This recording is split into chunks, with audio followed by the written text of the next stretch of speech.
रात का समय गांव का एक पुराना किला दिखता है।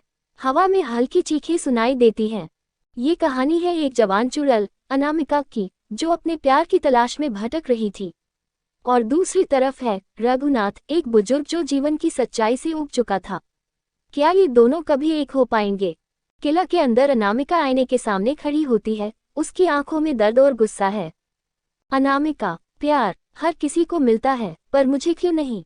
मैं एक चुड़ैल हूँ, पर क्या मेरे दिल में प्यार नहीं हो सकता? गांव का एक कोना। रघुनाथ अपने घर के बाहर बैठे सोच रहे हैं।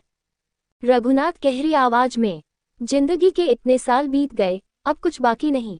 काश कोई ऐसा होता जो मेरे अकेलेपन को समझता। रात का समय, रघुनाथ जंगल के रास्ते से गुजर रहे हैं। अचानक तेज हवाएं चलती हैं और अनामिका उनके सामने प्रकट होती है।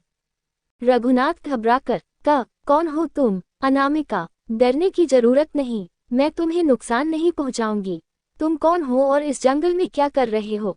रघुनाथ, मैं रघुनाथ हूँ, एक साधारण आदमी।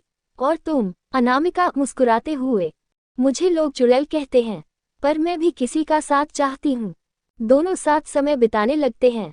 रघुनाथ अनामिका को अपनी कहानियां सुनाते हैं और अनामिका उसे अपने दर्द के बारे में बताती है।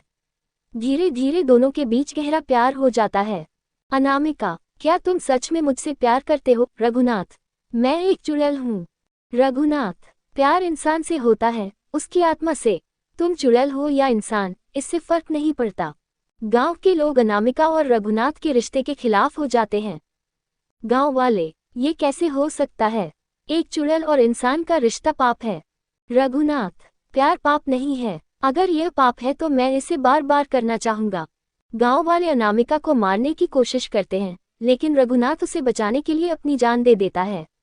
अनामिका आंसुओं के साथ, तुमने मेरे लिए अपनी जान दे दी, मैं तुम्हारे बिना नहीं रह सकती।